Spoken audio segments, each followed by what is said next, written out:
Euphoria was the first script, I think, that I like raced through, and there was just like an immediate feeling, and I was like, I have to be a part of this. It's a story that follows this group of kids trying to navigate the world today, and it's from their perspective.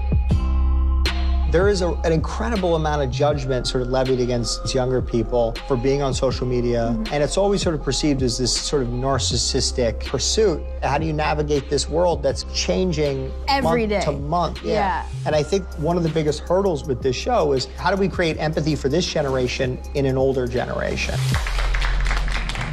I'm very happy for you, Rue. You're about to start a brand new chapter. Personally, writing about my own experiences and my battles with addiction as a teenager becomes therapeutic in a way.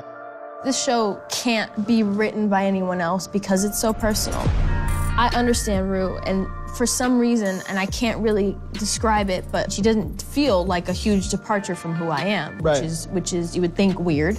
For someone who's never done drugs, it feels very real. I feel like I'm watching a version of myself navigating the world at a young age, and I'm looking at it from almost a parental perspective, Right. which is so strange and really moving.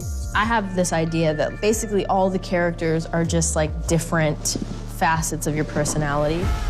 On many levels, and particularly Rue's journey and Jules's. There is this consistent anxiety that I think exists in this generation. That, I think, informed, the whole filmmaking process, just the way in which we were going to light the night exteriors, the use of close-ups feel surreal.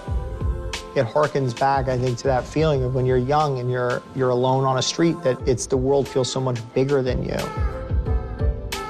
I think another thing that's important to mention also is like the rhythm of the show. It's always something is happening, like it's ever moving. There's this push and pull of it that becomes so exciting. You're going like, how can we push this? How can we take this further?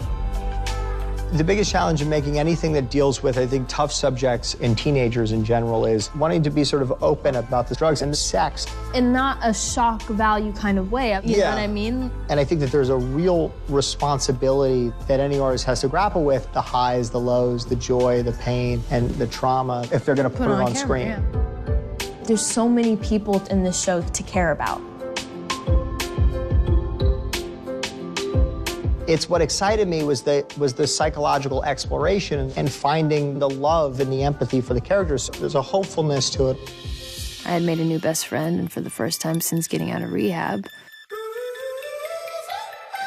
I was feeling good about the world. I think what we wanted to create was telling a story that's realistic and authentic. And I think that it's hard to bear it alone, deal with depression and anxiety, and being able to form friendships and be honest with about who you are as a person, have the ability, I think, to change your life. It's somebody's story, and that's what, we're really here to do, is tell people's story. Whoever needs to connect with it or see it or watch it will find their way to it. And I think that's the most beautiful thing about this show.